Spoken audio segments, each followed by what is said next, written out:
আল্লাহ রাব্বুল আলামিন মানব জাতিকে কি মানবতা, কি গুণ, কি মর্যাদা, কি শালীনতা আর কি শালীনতা দিয়ে সৃজন করেছেন। আদম সন্তান বড় অজ্ঞ, এরা বড় জাহেল, এরা অকৃতজ্ঞ আদম সন্তান।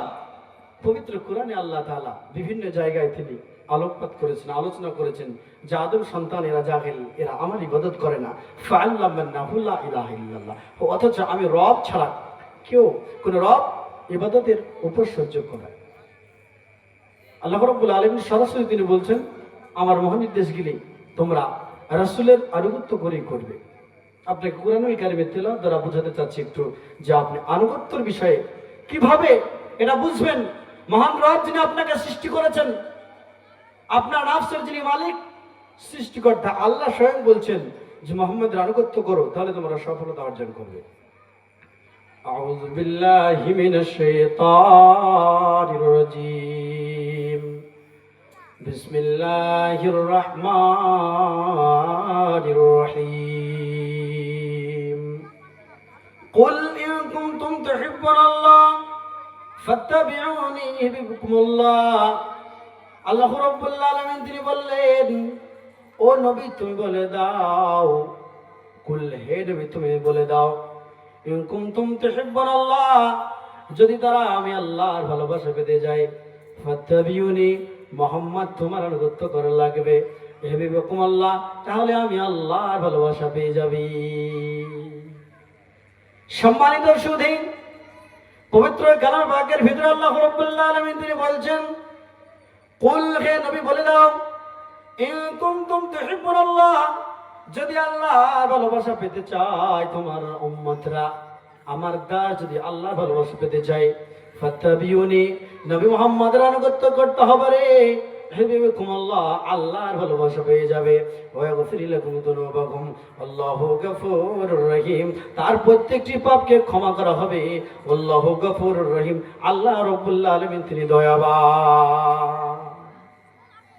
স্বয়ং আল্লাহ তাআলা তিনি বলেছেন আনুগত্য করতে হবে, কিন্তু আমরা আনুগত্য দূর কি বাধায়, রাসূলের কথা যদি শুনি সেই মজলিস থেকে আমরা উঠে যাই। আজ নিষ্পেষিত পিচ রাস্তা যেমন রোলার করা হয়, দারুণ করে সাইজ করে, ঠিক তদ্রুপভাবে মুসলিমদেরকে রোলার করা হচ্ছে শুধুমাত্র জাতির ভুলের জন্য। সম্মানিত সুধী, আল্লাহ রাব্বুল আলামিন তিনি বললেন তারা মুহাম্মদের আনুগত্য করে চলবেন। ওমা আতাকুমুর রাসূল ফাখুযুহু ওয়া মা নাহাকুম আনহু ফান্তাহু। পৃথিবীর বান্দা তোমরা শুনে রাখো, আমার নবী মুহাম্মদ যা বলবে তোমরা তাই করবে। রাসূলুল্লাহ সাল্লাল্লাহু আলাইহি সাল্লাম যা বলবে তোমরা নির্দ্বিধায় মেনে নেবে। আমি আল্লাহ বলছি, মুহাম্মদ যদি কোনো কথা বানিয়ে বানিয়ে তোমাদেরকে বলতো, আমার বিনা পারমিশনে আমি ওই নবীর ডান হাত দিয়ে গলা ধরতাম আর তার শিরাটা কেটে দিতাম, তাকে জবাই করে ফেলতাম। অবশ্যই সত্য কথা বলে নবী, জালিকাল কিতাবু লা রাইবা ফি, এতে কোনো সন্দেহ পাওয়া যাবে না এর বাণী থেকে। রাসূলের আমরা আনুগত্য করি না। অনেক মানুষকে যদি বলা যায় যে তোমার ধর্মের নেতাকে, বলে মুহাম্মদ সাল্লাল্লাহু আলাইহি ওয়াসাল্লাম, কতটা ভালোবাসো, বলে সবচেয়ে ভালোবাসি। তার মুখের ভালোবাসা অন্তর থেকে নয়। হযরতে উমর রাদিয়াল্লাহু তাআলা আনহুকে জিজ্ঞাসা করলেন, নবীজি ও উমর তুমি বলে দাও তুমি মুহাম্মদকে কতটা ভালোবাসো। উমর রাদিয়াল্লাহু তাআলা আনহু বললেন, রাসূল গো, ও দয়ার নবী, পৃথিবীর সবচাইতে আপনাকে ভালোবাসি। পৃথিবীতে কোনো বস্তু নাই, কোনো জিনিস নাই, কোনো সম্পদ নাই, সবচাইতে আপনাকে ভালোবাসি, আপনার চাইতে আর কাউকে ভালোবাসি না। রাসূল বলল, একটু উদাহরণ দিয়ে বুঝিয়ে দাও আমি মুহাম্মদকে তুমি কতটা ভালোবাসা দিয়েছো। আল্লাহ রাসূলকে ওমর বলছে, নবী গো, আপনাকে এতটা ভালোবাসার পাত্র বানিয়ে ফেলেছি, পৃথিবীর কোনো কিছু বাদ দেইনি, শুধুমাত্র আমার জানটা বাকি রেখে আপনাকে ভালোবাসি। বিশ্বনবী সঙ্গে সঙ্গে বললে, ওমর তুমি এখনো কমপ্লিট মুসলমান হতে পারোনি, তুমি এখন পর্যন্ত সঠিক বিশ্বাসী হতে পারোনি। ওমর রে, পৃথিবীর সবচেয়ে আমি নবীকে ভালোবাসতে হবে তো বটেই, তোমার যে জানটা রয়েছে, নাফসটা রয়েছে, তোমার জানের চাইতে আমি মুহাম্মদকে ভালোবাসার পাত্র বানাতে হবে। আমরা জানের চাইতে নবীকে ভালোবাসতে পারিনি, মালই তো দিতে পারি না, আমরা সময় তো ব্যয় করতে পারি না। সাহাবীরা জানের বিনিময়ে রাসূলকে ভালোবেসেছিল, কিন্তু আমরা ন্যূনতম ভালোবাসা রাসূলকে দিতে পারি না। প্রায় আলোচনায় বলতে গিয়ে আমি বলি, কাফের সম্প্রদায়ের মানুষ রাসূলকে শ্রদ্ধা করেছিল, নবীকে যে ভালোবেসেছিল, আনুগত্য করেছিল, ততটুকু আনুগত্য, অনুসরণ, ভালোবাসা, প্রীতি, শুভেচ্ছা আমরা মুসলিম সম্প্রদায়ের বর্তমান প্রেক্ষাপটে দিতে পারছি না। অনেকে রেগে যেতে পারেন যে কাফের সম্প্রদায় তার চাইতে আমরা খারাপ রাসূলকে ভালোবাসতে পারি না। যে এটাই চূড়ান্ত সত্য যে কাফের সম্প্রদায় সে যুগে কিছু কাফের ছিল, কয়েকজন যারা ভালোবেসেছিল রাসূলকে, এতটা ভালোবাসা আপনি দিতে পারেননি, এত রিস্ক নবীর জন্য আপনি নিতে পারেননি।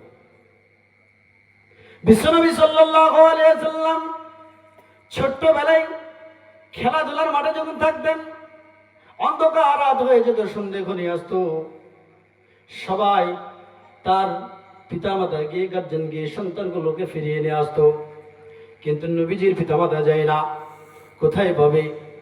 একদিন সব বন্ধুরা খেলাধুলা করে তার গার্জেন পক্ষ নিয়ে গেছে, অভিভাবক নিয়ে গিয়েছে, তার মা বাবা, তার বড় ভাই তারা নিয়ে গিয়েছে, কিন্তু রাসূলুল্লাহ সাল্লাল্লাহু আলাইহি সাল্লাম শিশু নবী ছোট্টবেলায় খেলার মাঠে খেলাধুলা করতে করতে সন্ধ্যা হয়ে গিয়েছে, সকলকে তার পিতামাতা নিয়ে গেল, কিন্তু নবীজিকে নেওয়ার জন্য কেউ আসে না। বিশ্ব নবী চিন্তায় পড়ে গেল, কি বাবার আমাকে কেউ নিতে আসে না কেন? পরিশেষে অন্ধকার যখন নেমে আলো, আবু তালেব সঙ্গে সঙ্গে ওই মাঠে পৌঁছে গেল। মোহাম্মদকে ডাকে, মোহাম্মদ বেটা চলো, আর খেলা যাবে না, সন্ধ্যা ঘনিয়ে এসেছে।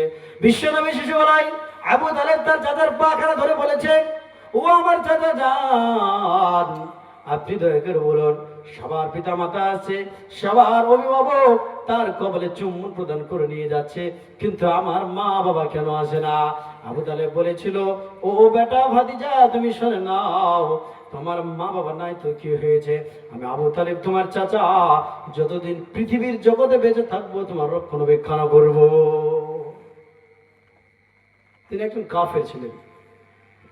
শুধু তাই নাই, আল্লাহ রাসূল সাল্লাল্লাহু আলাইহি ওয়াসাল্লামকে হত্যা করার জন্য আবু তালেব একবার চেয়েছিল যে দেখা যাক কতটুকু কি করে, নবীকে কে মারার প্রচেষ্টা করে, প্ল্যান করেছে।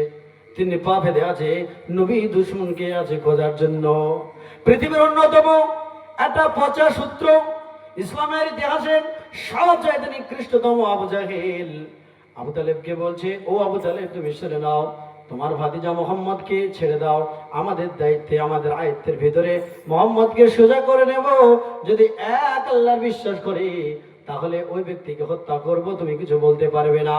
আবু তালেব সেদিন বলেছিল, আবু জাহেল তোমার সন্তানগুলোকে নিয়ে শান্তিতে সংসার করবে, দুনিয়ার তামাশা করবে, আর আমার ভাতিজা সত্য ধর্ম প্রচার করার জন্য তাকে হত্যা করবে, এটা হতে দেব না। আমি আবু তালেব যতদিন পৃথিবীতে জিন্দেগি যাপন করব, তার গায়ে একটা ফুলের ছিটকি পর্যন্ত কেউ ফেলতে পারবে না।